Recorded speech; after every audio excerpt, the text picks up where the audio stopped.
Es el reloj más famoso del mundo. Acaba de cumplir 150 años. Pero con problemas que van desde un mecanismo envejecido hasta el constante ataque de palomas y una inclinación bastante preocupante, ¿podrá el Big Ben llegar al próximo siglo?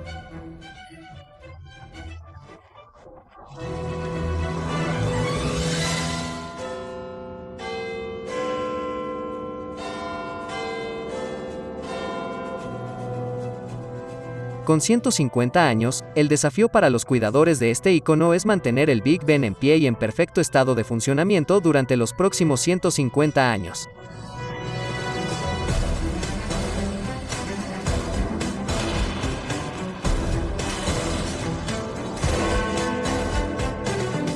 El revestimiento de piedra se enfrenta a la amenaza constante de los contaminantes. Las aves merodeadoras suponen un trabajo incesante para los vidrieros especializados.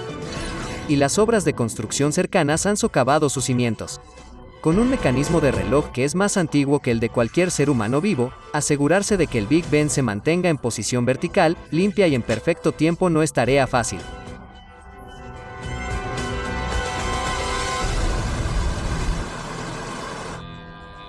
Por primera vez en televisión, estaremos detrás de escena en el Big Ben. Seguiremos a los equipos especializados en su lucha diaria para mantener la torre del reloj en funcionamiento y durante la preparación del Big Ben para el Domingo del Recuerdo, en honor a los muertos británicos en la guerra, cuando todos los ojos y oídos estarán puestos en la torre del gran reloj.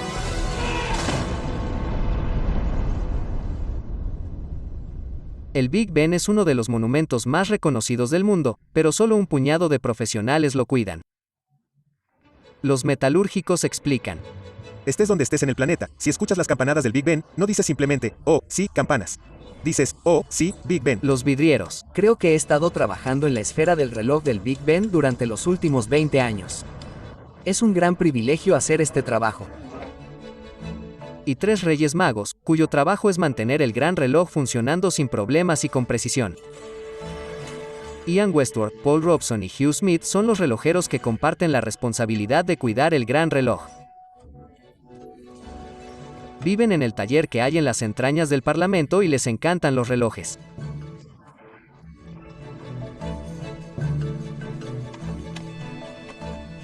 Comencé mi aprendizaje desde la escuela y, para empezar, trabajé en relojes. Y lo he estado haciendo durante toda mi vida laboral, más de 30 años. Incluso cuando hacía relojes, siempre disfruté mucho más haciendo relojes como pasatiempo y, en particular, los relojes ingleses. Me gustan los relojes ingleses. Los relojes ingleses son agradables, pesados y robustos y puedes trabajar con ellos. Creo que siempre me han interesado las máquinas y las máquinas pequeñas. Motos, coches, ese tipo de cosas. Cuando dejé la universidad me especialicé en relojes de torre, relojes de iglesia. Y luego, cuando llegó la oportunidad de trabajar en el gran reloj de Westminster, el Big Ben. Era una oportunidad demasiado buena para perderla.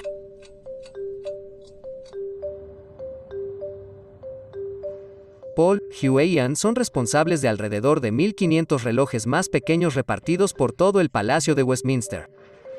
Al amanecer, comienzan a darle cuerda al gigantesco reloj. Deben realizarse antes de que el personal parlamentario llegue a trabajar. Disponemos de unos 400 relojes mecánicos. Entonces, lo que hacemos todos los días, cuando entramos, es trabajar con alrededor de 100 relojes mecánicos. Recorremos pequeñas secciones a lo largo de todo el edificio. Hoy hemos trabajado con los señores. Ayer lo hicimos con los comunes. Los pasillos del comité y similares. Para cada área, establecemos un día específico. De lo contrario, las señales del reloj se detienen.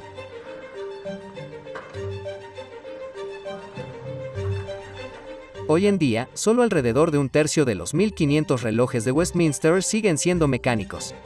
La artesanía de estos hombres se está convirtiendo gradualmente en un arte perdido.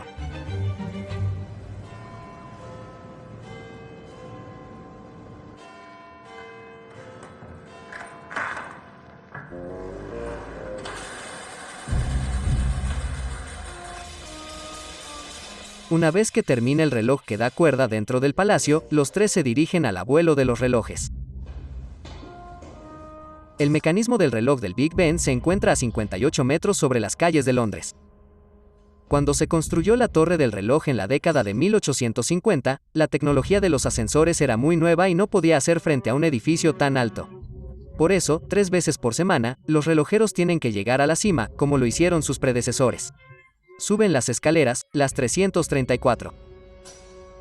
Esos son 9.000 metros al año. Así lo hemos hecho, son 6, 7, 8 viajes al Everest, pero no resulta nada más fácil. Te aseguro que no resulta nada fácil. La primera semana que empecé, le estábamos haciendo mantenimiento al reloj y subía y bajaba 10 veces en un día. El hombre que estuvo aquí antes que nosotros dice que los primeros 20 años fueron lo peor, seguidos por los segundos 20. Así que todavía tenemos un largo camino por recorrer antes de llegar a ese tipo de ritmo. Este es el mecanismo que impulsó el corazón del Imperio Británico, pero no es el Big Ben. El término Big Ben se refiere a la propia campana de la hora. Nadie sabe con certeza cómo obtuvo su apodo la campana.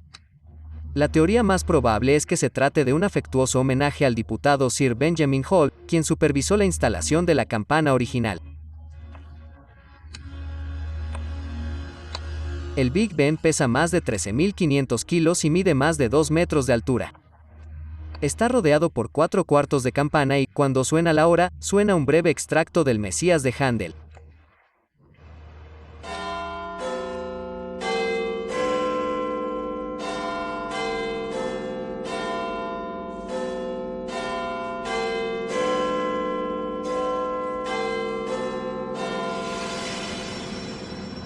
Mientras que la cara, el cuerpo y el corazón del Big Ben están atendidos por sus equipos de especialistas, de nuevo en el suelo está el topógrafo principal John Proulx. Su trabajo es mantener en pie la torre del reloj. Pero no es tan simple como parece. Dado que el solar en el que ahora se levanta el palacio no siempre estuvo sobre terreno firme. De hecho, alguna vez fue una isla en el Támesis. La torre del reloj está ubicada en un área que creemos que probablemente sea de una mezcla de materiales con sedimentos blandos subyacentes y depósitos estuarinos. El factor principal que causa la inclinación de la torre es la naturaleza subyacente de la geología sobre la que se construyó la torre. Y tienes un material muy blando en el borde de la torre, que es más comprimible que en el otro lado. Y eso es lo que hace que la torre se incline suavemente. Un documento oficial redactado durante la construcción de la torre muestra que ya durante su construcción comenzó a inclinarse. El movimiento no fue tan grande como el de Pisa, pero sí notaron que había habido algo de movimiento porque comenzaron a aparecer algunas grietas. Y desde entonces se ha mantenido controlado en varias etapas, pero más notablemente en los últimos 10 años. El gráfico muestra un aumento constante en la inclinación de la torre hasta la década de 1990, cuando pareció estabilizarse. Luego, en 2003, por razones desconocidas, hubo un aumento repentino en las lecturas. Desde entonces, parece haberse estabilizado. Pero este ángulo creciente podría tener graves consecuencias. A medida que la torre se inclina, pone más carga en un lado que en el otro y claramente, si eso se vuelve demasiado excesivo, la piedra comenzaría a desmoronarse.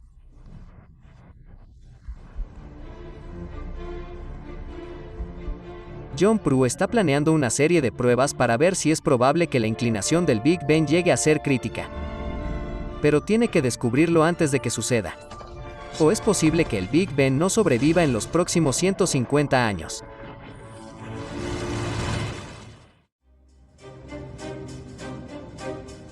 En el Big Ben de Londres, un equipo pequeño pero dedicado se asegura de que la inclinación y las piezas envejecidas no obstaculicen su futuro. Esta no siempre ha sido una tarea fácil. El Palacio de Westminster se encuentra en el lado norte del río Támesis y está dominado por 2 torres, la Gran Torre del Reloj y la Torre Victoria, que alberga miles de leyes del Parlamento que datan de cientos de años. Estoy en la sala de actas de los archivos parlamentarios del Palacio de Westminster, y estas actas en rollo de pergamino se remontan a la época de Enrique VII a finales del siglo XV. Ha habido un edificio real en este sitio desde el siglo XI que fue utilizado como residencia real, así como centro de gobierno. Pero en 1834 se produjo el desastre. Un incendio desastroso arrasó el Palacio de Westminster y aproximadamente 2/3 de los edificios antiguos quedaron destruidos.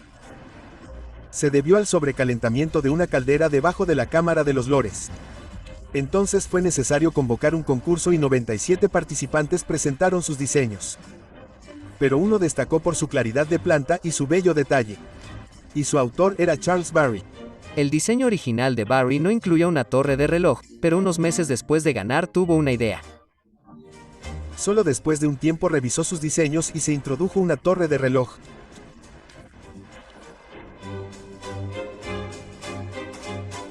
Barry diseñó la torre del reloj para que fuera una estructura elegante que realzara el palacio y asegurara su lugar como centro neurálgico del Imperio Británico.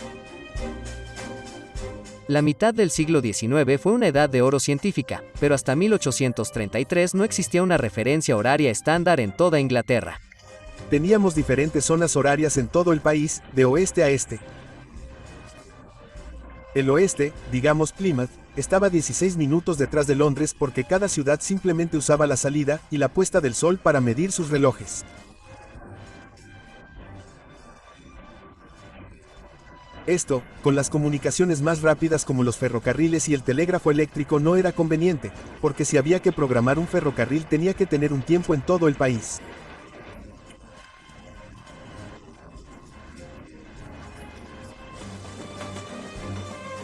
El nuevo reloj transmitiría la hora media de Greenwich y el resto del mundo tomaría la iniciativa. Tenía que ser increíblemente preciso. El astrónomo real insistió en que el gran reloj de Westminster tuviera una precisión de 1 segundo por día, una hazaña que se consideraba imposible para un reloj exterior expuesto a los elementos. Uno de los grandes problemas de los relojes de torreta es que el tamaño de las manecillas se ve afectado, básicamente, por el viento.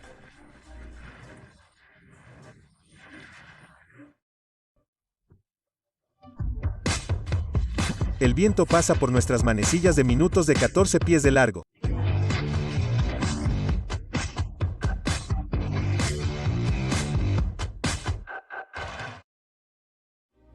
Pero un relojero aficionado llamado Edmund Denison estaba convencido de que podía resolver el problema. En conjunto con Edward Dent, a quien se le encargó construir el reloj, se le ocurrió una solución ingeniosa para hacer que el nuevo reloj fuera resistente al viento. Cuando construyeron el reloj estaba listo pero la torre no. Así que estuvo en el taller de Dent durante casi 5 años y tuvieron tiempo de experimentar con él. Y una de las cosas con las que experimentaron fue este escape de gravedad doble de 3 patas. El ingenioso diseño de Denison consistía en un mecanismo autopropulsado con 2 brazos con peso que empujarían eficazmente el péndulo desde un lado y se moverían a una velocidad constante. Significaba que el reloj mantendría la hora perfecta, cualquiera sea el clima. Es fantástico porque nada de la energía que llega a las manecillas regresa y afecta al péndulo. Y el péndulo es la broca que marca el tiempo y es innovadora.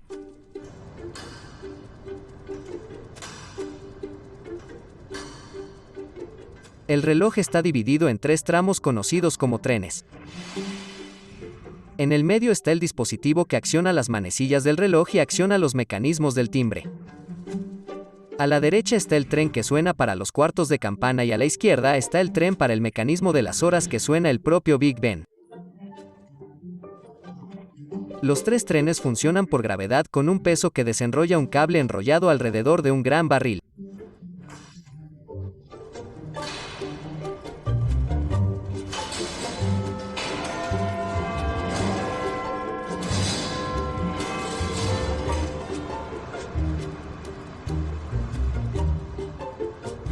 Para proteger el péndulo de vibraciones y otras fuerzas externas, una gran parte de él oscila en un pozo profundo de hierro fundido. El péndulo en sí es una varilla de zinc dentro de un tubo de hierro que compensa los cambios de temperatura. Todo esto ha asegurado la reputación del Big Ben como el reloj de 4 caras más preciso que el mundo haya visto jamás. Pero ¿cómo saben a qué hora ponerlo? La respuesta: hacen lo que hace todo el mundo en el Reino Unido. Llaman al reloj parlante. Exactamente 10 minutos antes de la hora, Paul pone en marcha un cronómetro en el tercer punto. Llamamos al reloj parlante 10 minutos antes, pongo el cronómetro exactamente a las -10. Llegamos aquí y veo el martillo tocar la campana en el primer toque de la hora. Esa es la hora exacta.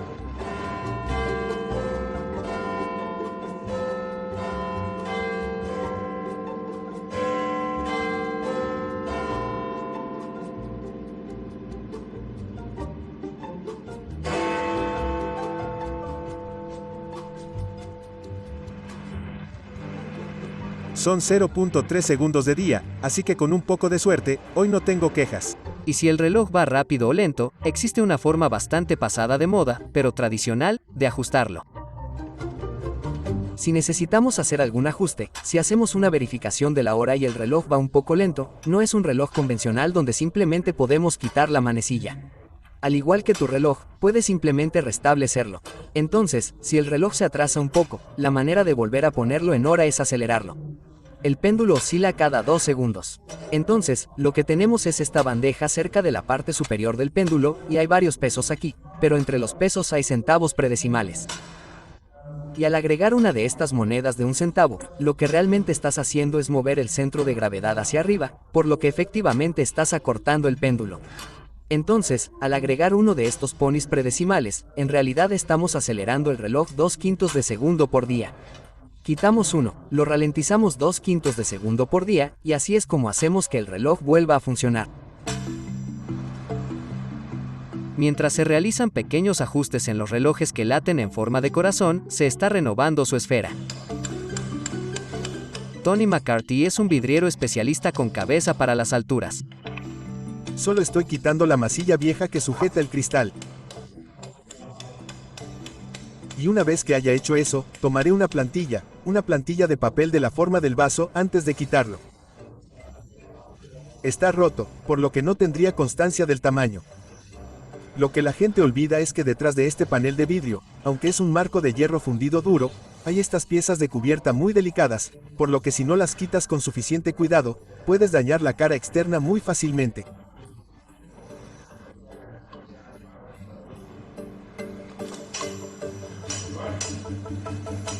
Para reemplazar las piezas de cobertura, Tony necesitará la ayuda de un par de rapelistas especializados, ya que el único medio para alcanzarlas es estar suspendido en el aire desde el costado de la torre. Me pongo un poco nervioso, emocionado, supongo, por la mañana. Creo que he estado trabajando en la esfera del reloj del Big Ben durante los últimos 20 años.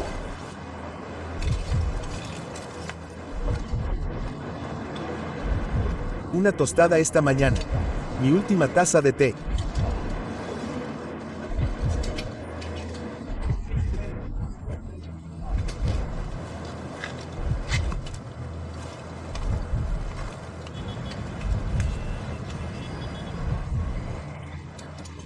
Lo que voy a hacer, como si estuviera llegando al límite, comenzaré a alimentar esto gradualmente, hasta llegar al punto en el que seas feliz. El vidrio se rompe o se desprende debido a la vibración del reloj o a la vibración de la carretera. Si la lluvia entra en varias grietas y hendiduras y se congela durante el invierno, se expande, puede fracturar el vidrio y empujarlo, y el calor del sol puede hacer que el vidrio se rompa.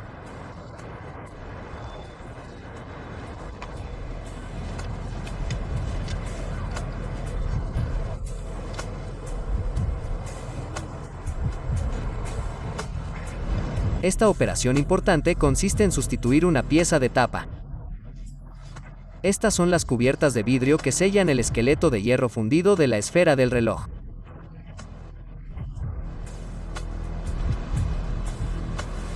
Este es un vidrio blanco opalescente, se llama Pot White. Es blanco por todos lados.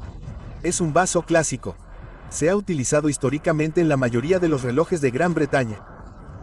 Difumina cualquier objeto detrás de las luces, por lo que cuando miras desde abajo, no ves las bombillas que iluminan el reloj. Tony ha reemplazado los vidrios rotos, pero esa es la parte fácil.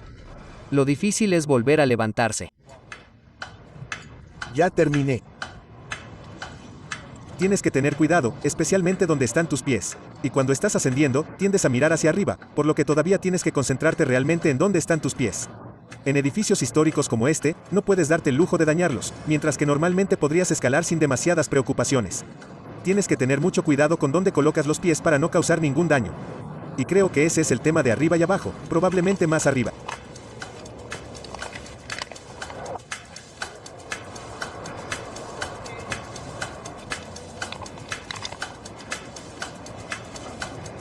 Avísame cuando estés listo.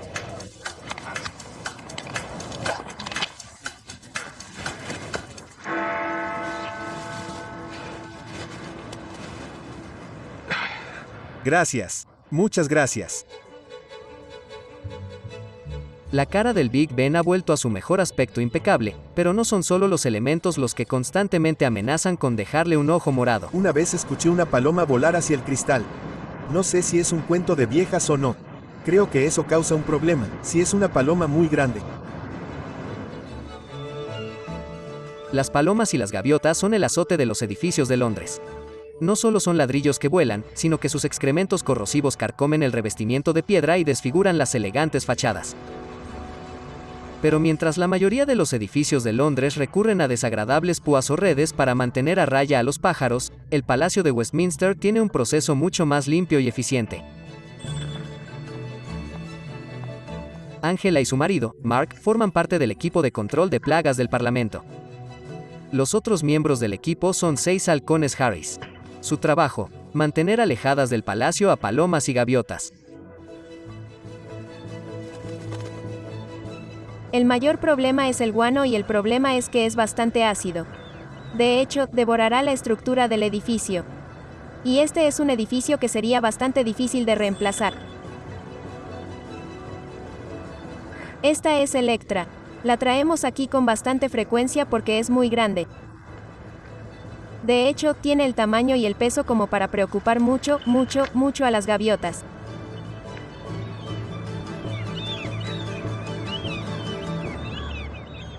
Están advirtiendo a todos sus amigos y familiares que hay un depredador en el área para que todos puedan volar a los cielos y estar a salvo. Quieren mantenerse por encima de él y mantenerse alejados del chico más duro de la cuadra.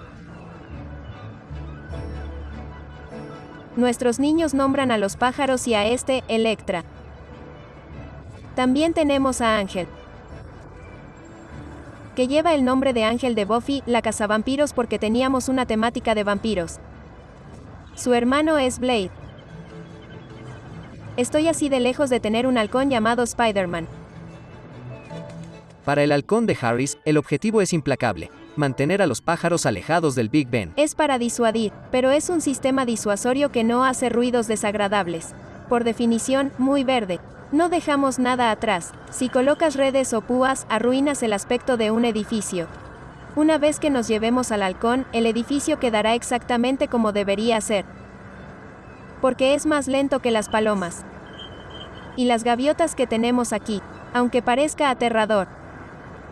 No capturamos nada, así que los mantenemos alejados de la forma más suave posible.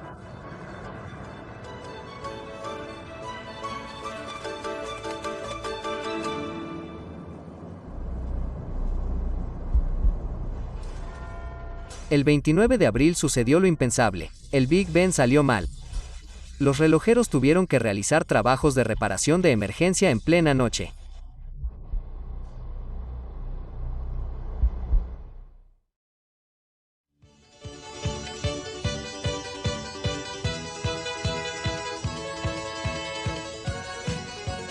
El 5 de agosto de 1976, un peso de 4 toneladas se desplomó dentro de la torre del reloj.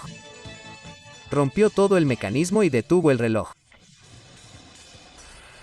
Después de más de 100 años de servicio, los ventiladores que regulaban la velocidad se desgastaron, provocando que el cable se desenredara sin control. Parecía como si hubiera estallado una bomba. Después de un trabajo de reparación complicado, se inició la búsqueda de manera de asegurarse de que esto nunca volviera a suceder. En el Laboratorio Nacional de Física, un excelente equipo de científicos trabajó en el problema hasta que encontraron una solución ingeniosa.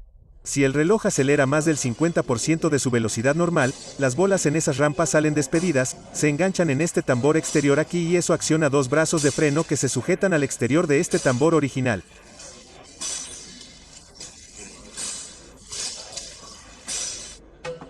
Desde aquel día hasta hoy, el freno de emergencia ha actuado como válvula de seguridad para detener el mecanismo que golpea al Big Ben si va demasiado rápido, antes de que pueda causar daños importantes. Ahora, este freno de emergencia se ha activado y el equipo tiene que descubrir qué lo activó. Para ello, necesitan detener la huelga de horas sin que mucha gente se dé cuenta. Así que esperan hasta que el Big Ben haya dado la medianoche. El plan es completar el trabajo antes de que suene la 1. El equipo está encabezado por el director de mantenimiento del palacio, Mike McCann. Originalmente un ingeniero marino, se le conoce como el guardián del gran reloj. Es un título de trabajo que se ha transmitido de generación en generación. Los rodamientos de bolas, en caso de que se estropeen.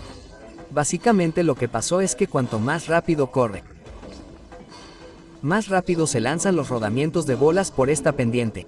Cuando llegan a la cima, se activa el freno, lo que detiene la rotación del tambor. Pero cuando hacen eso, pueden dañarse. Entonces Hugh buscará cualquier daño en esos rodamientos de bolas.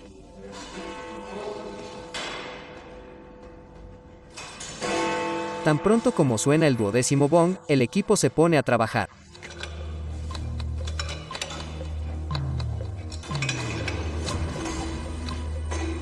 Primero se debe bajar el peso que acciona el mecanismo para aliviar toda la tensión del cable. Paul y un aprendiz de relojero se dirigen a la base de la torre para supervisar este procedimiento, antes de que Ian y Hugh puedan desmontar el reloj. Ahora estamos en el fondo del eje de pesas. Aproximadamente 6 pies adentro.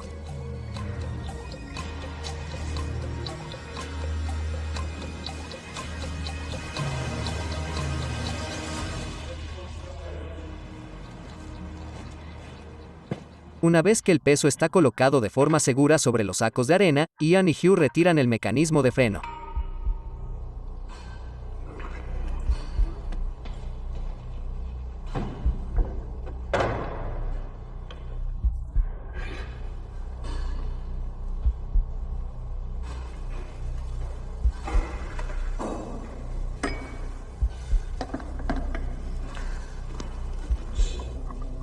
Las cosas están tardando más de lo previsto.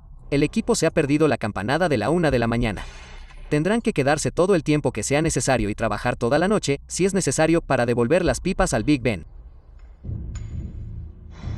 Tras haber hecho sonar más de 6 millones de bongs desde su creación, el Big Ben rara vez queda fuera de servicio. Pero el timbre que escuchamos hoy no es el mismo de siempre. ¿Por qué este no es el Big Ben original?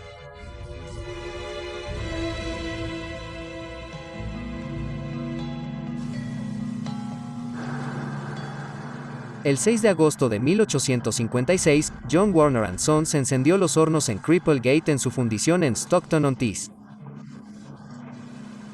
Big Ben Mark I fue creado. Transportado por mar a Londres, cruzó el puente de Westminster en un carruaje tirado por 16 caballos blancos. Grandes multitudes se reunieron en las calles para celebrar la llegada del nuevo ciudadano más famoso de Londres. Fue llevado al New Palace Yard, donde fue probado durante un periodo de tiempo. Denison, que había jugado un papel decisivo en el diseño del reloj y también de las campanas, quería proporcionar el sonido más potente de nuestra campana. Así que aumentó el tamaño del martillo mientras lo probaban. Desafortunadamente, lo aumentó demasiado y apareció una gran grieta en la campana, inutilizándola. Hubo que romperlo y refundir el metal. Esta vez lo hizo Mears Foundry en Whitechapel Road, una empresa que todavía existe en la actualidad.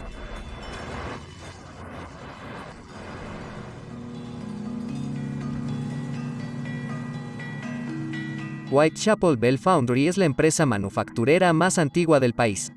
Allen Hughes, el maestro fundador de Whitechapel, ha trabajado aquí durante más de 40 años. Siempre hemos afirmado que la fundición Whitechapel se estableció en 1570 y ciertamente tenemos pruebas claras de que nos remontamos hasta ahí. Pero más recientemente, las investigaciones sugieren que quizás estábamos más bien establecidos en 1420, que por supuesto son otros 150 años. Esto puede ser así o no, por lo que todavía nos aferramos a nuestros datos conocidos de 1570. La fundición recibió el encargo de fundir una válvula de repuesto de casi 3 metros de ancho en la boca. Este es nuestro libro de ventas del periodo 1858, en el que se detallan las provisiones del Big Ben. Tenemos aquí una entrada fechada el 28 de mayo de 1858, a nombre del muy honorable, los comisionados de las obras de su majestad, edificios públicos, y simplemente dice a una campana que pesa 13 toneladas, 10,000 pesos, 3/4 15 libras, que con el metal nuevo lo habríamos vendido entonces a 2,401 libras, 16 chelines y 9 peniques. Pero, por supuesto, lo que realmente hicimos en 1858 fue reconstruir la primera campana, que se rompió durante las pruebas. Así que el metal de la primera campana fue traído aquí como crédito, por así decirlo, para fundir la nueva campana. Así tenemos en crédito la vieja campana, que pesaba 15 toneladas, 1,300 pesos, 2/4 y 19 libras. Eso resultó en un crédito de metal de 1,829 libras, 14 y 9 peniques. Como no sabían cuánto metal se necesitaría para una campana de este tamaño, fundieron 20,000 kilos de metal, una mezcla de 77% de cobre y 23% de zinc, a temperaturas de unos 1200 grados centígrados. El proceso duró más de 12 horas. El Big Ben, como se apodó también a esta segunda campana, se fundió el sábado 10 de abril de 1858. Ese es el calibre de moldeo que se utilizó para fabricar el molde en el que se fundió el Big Ben. Y por supuesto, es único. Solo se ha usado una vez.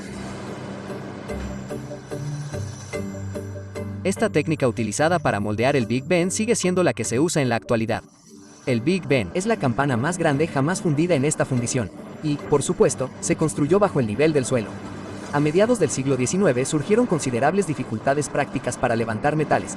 13 toneladas y media de metal líquido, no había manera fácil de levantarlas. Así que todo el molde quedó enterrado bajo el nivel del suelo. El metal pasaba a través de canales excavados en el suelo, así que el metal simplemente corrió por gravedad a lo largo de los canales hacia el interior del molde. Así el molde se llenó enteramente por gravedad. El Big Ben acabó pesando más de 13,500 kilos.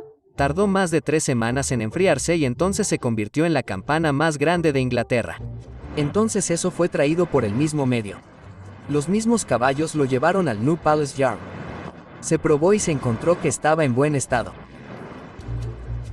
Aunque era 2,500 kilos más ligera, la nueva campana era demasiado grande para caber verticalmente en el eje de la torre del reloj, por lo que se giró de lado. En octubre de 1858, se necesitaron 30 horas para subirlo al campanario. Las campanadas de los 4/4 ya estaban en su lugar. Se instaló y funcionó. Luego, se conectó al reloj. Funcionó satisfactoriamente durante varias semanas hasta que también se rompió en 2 lugares.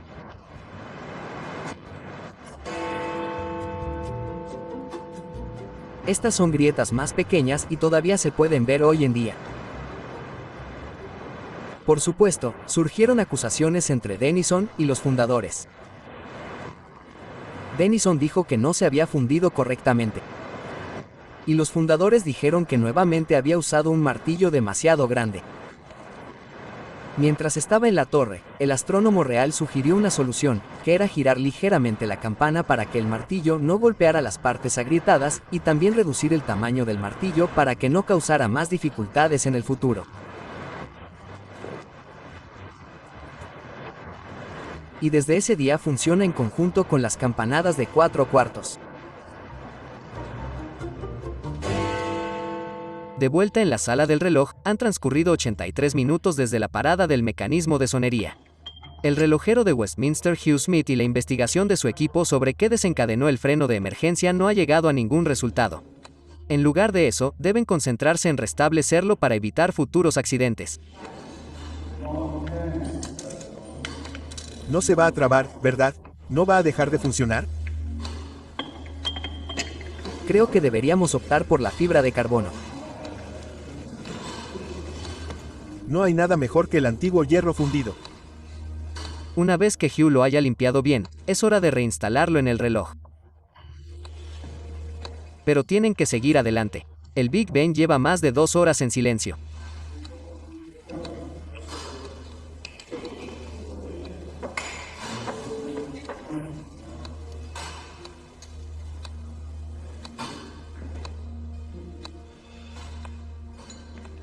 Lo que vamos a hacer ahora es usar el enrollador automático para enrollar los pesos pesados hasta la mitad de la torre más o menos, y luego tendremos que soltar el tren en el golpe, que es la parte en la que estuvimos trabajando recién para que dé la hora adecuada, que serán las 3 de la mañana.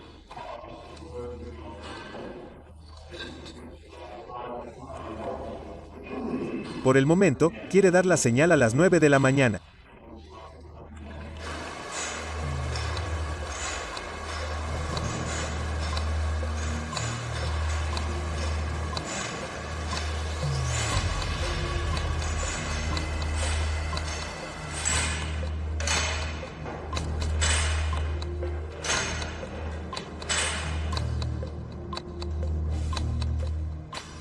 El otro lado comenzará en 20 segundos. Así jugarán los cuartos. Tocarán 16 notas y habrá una pausa de 7 segundos. Y luego, con suerte, este final desaparecerá.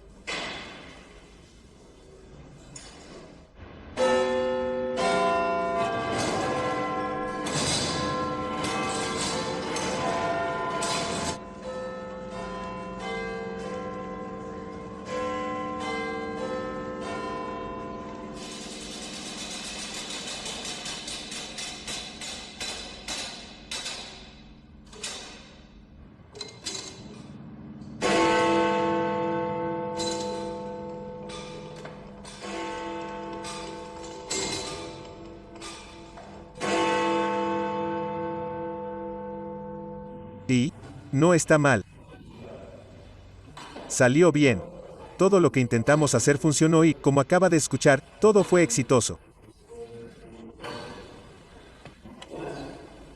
Otro trabajo hecho. El sonido característico de Londres ha sido restaurado de manera segura, pero persiste un problema mucho más crucial. ¿Está la inclinación del Big Ben dentro de límites seguros?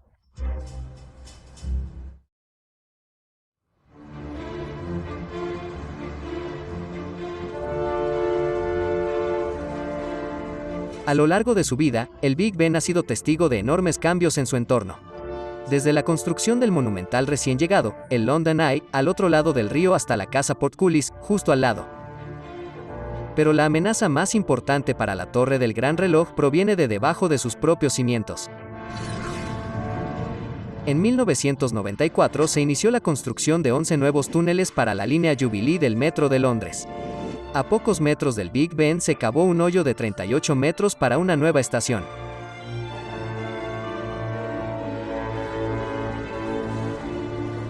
Los túneles de la línea Jubilee están muy profundos por debajo de la superficie y por debajo del nivel de los cimientos de la Torre del Reloj. Y la naturaleza de esto es que se pronostican muchos asentamientos como resultado de la construcción de los túneles. Y por eso había gran preocupación por el efecto que eso tendría en la Torre del Reloj. En 1994, la Torre del Reloj ya estaba inclinada a 148 milímetros. El túnel invasivo amenazaba con añadir otros 100 milímetros a la inclinación. Esto causaría daños irreparables. La inclinación del Big Ben habría sido de suficiente magnitud como para haber causado algunos grietas inaceptables entre el Big Ben y el Palacio de Westminster. Entonces, al profesor Mayer y sus colegas se les ocurrió una solución ingeniosa para contrarrestar el hundimiento. Se llama lechada de compensación. La inyección de compensación implica la perforación de tubos de acero generalmente horizontales, muy por debajo de los cimientos del edificio o estructura a proteger. Los ingenieros pueden especificar cantidades muy precisas y exactas de cemento o cemento líquido que se inyectarán desde los orificios de esos tubos. Esa inyección controla el movimiento del suelo y, por tanto, controla el movimiento de la estructura que se encuentra encima de él. Con la colocación de la lechada, la alteración de la torre fue mínima. Hoy en día se cree que la inclinación total del Big Ben es de 180 milímetros.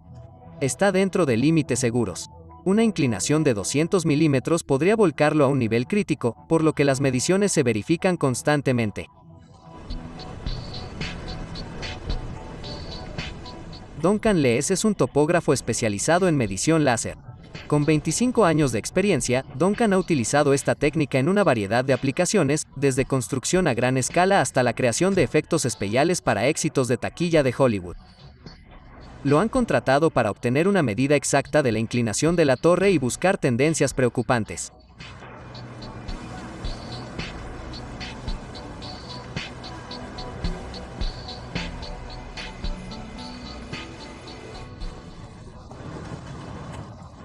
Hemos tenido un buen día. El láser ha estado recogiendo mucha información incluso en lo más alto de la torre. Pero una estructura de esta época debe haber sido afectada a lo largo del tiempo por una serie de eventos diferentes. Una de las cosas que hemos encontrado es que el propio Támesis hace que la torre se mueva hacia adelante y hacia atrás, lo que es posible que hayas detectado con tus lecturas de datos.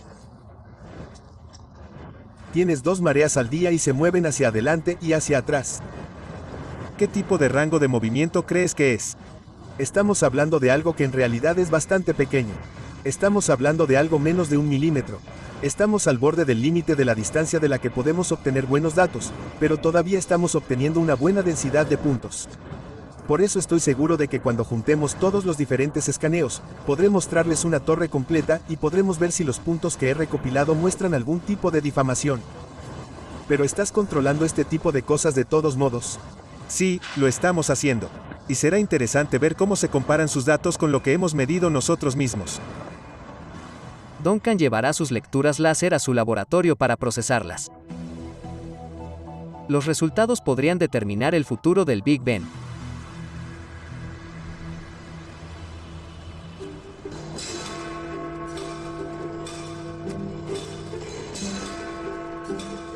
Estamos a finales de octubre y es hora de que el Big Ben cambie del horario de verano británico al GMT. Para ello hay que parar el reloj y es el momento perfecto para realizar algunas tareas de mantenimiento rutinario.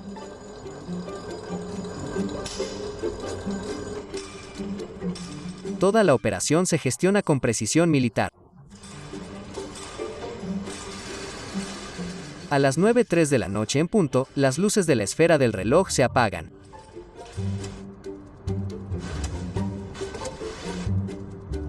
Esto permite mover las manecillas del reloj sin llamar demasiado la atención del público. Las manecillas del reloj se adelantan hasta las 12 de la noche. El reloj del Big Ben está parado y se pondrá en marcha exactamente a la medianoche GMT. Esto le da al equipo exactamente 4 horas para realizar una inspección de toda la maquinaria. Entra Malcolm Nicol, un especialista que realizará una inspección forense del reloj mediante una forma de prueba no destructiva. Las pruebas no destructivas son las pruebas de componentes sin someterlos a ningún seccionamiento, corte u otra preparación mecánica.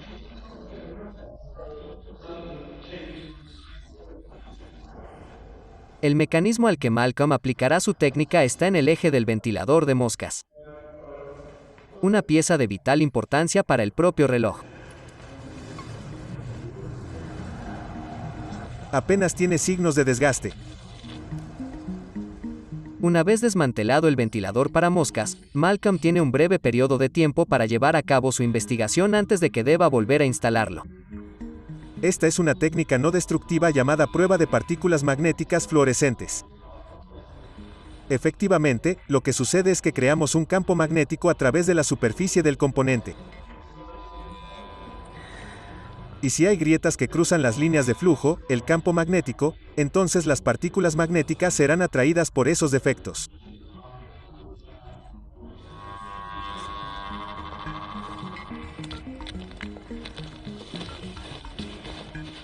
Malcolm ha detectado algo que cree que podría ser una grieta, potencialmente fatal, para el mecanismo. Corrosión superficial. Pero una vez que mira más de cerca, resulta ser solo un rasguño. Tenemos algo de corrosión superficial, pero no es un problema.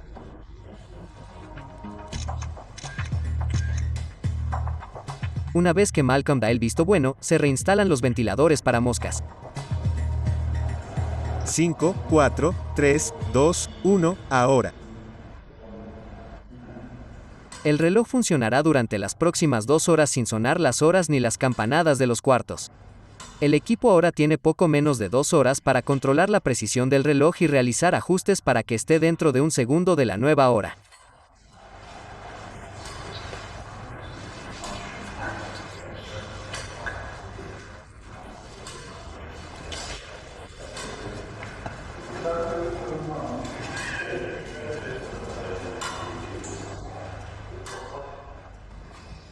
Las luces de la esfera se vuelven a encender.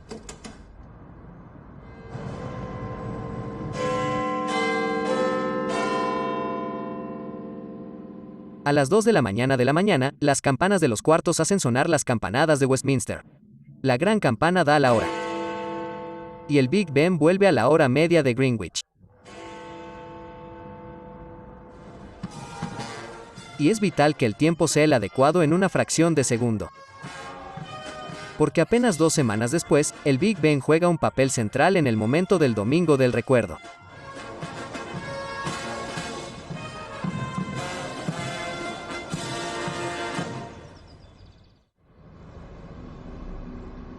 El futuro del Big Ben está en juego.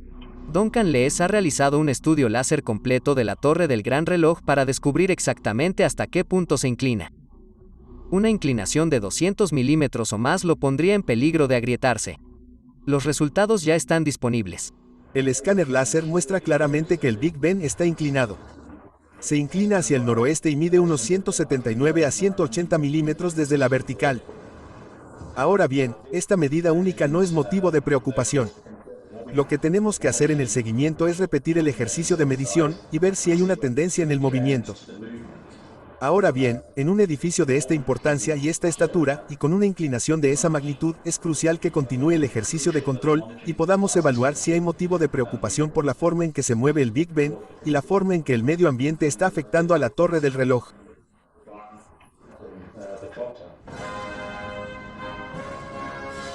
El futuro del Big Ben está seguro por ahora.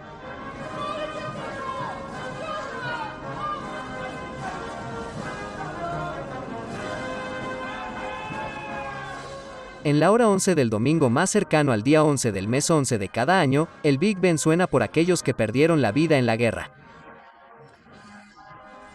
Este día es el Domingo del Recuerdo.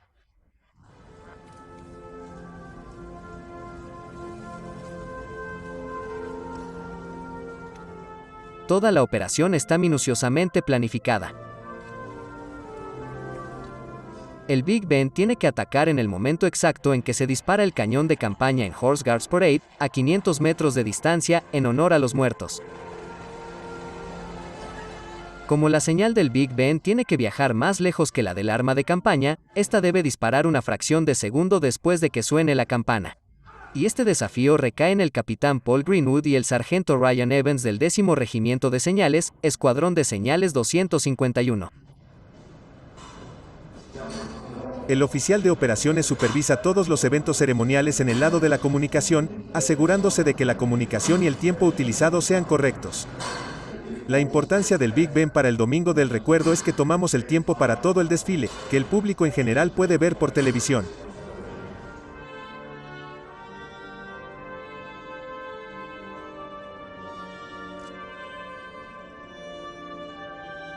En la hora previa al ataque de las 11 de la mañana, el sargento Evans proporciona puntos de control de tiempo, coordinando y sincronizando los eventos en el terreno, desde la reproducción de música, la llegada de la reina y los dignatarios, hasta el disparo del cañón de campaña en el desfile de guardias a caballo.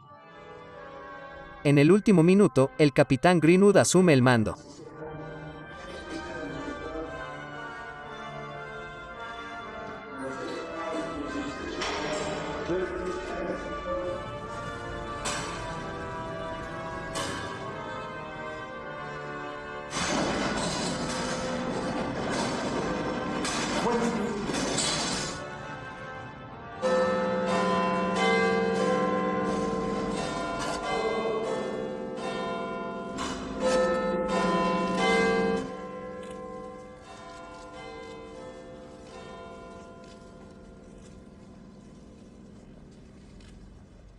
Fuego. Fuego. Fuego.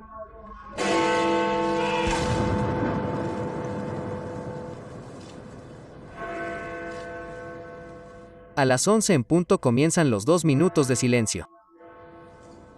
El silencio representa el momento exacto de 1918 en el que las armas de Europa cesaron.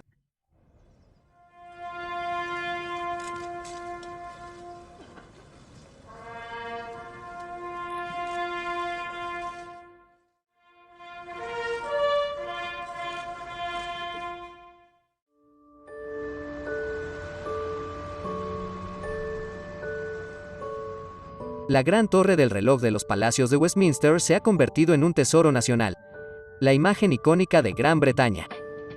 Para las personas que trabajan detrás de escena para mantenerlo vivo y en pie, no hay sustituto. ¿A qué te dedicas? Cuido del Big Ben. La gente simplemente no te cree. Se vuelve muy adictivo trabajar en el gran reloj. Mucha gente diría que debes tener el mejor trabajo del mundo. Está cerca. Es un honor, de verdad.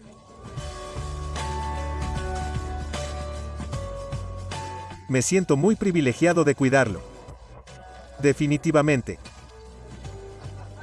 Si me hubieras dicho cuando comencé mi aprendizaje que algún día cuidaría del Big Ben, nunca te habría creído. El Big Ben ha marcado los altibajos de la historia de la nación durante más de 150 años y parece que marcará los cambios en los siglos venideros.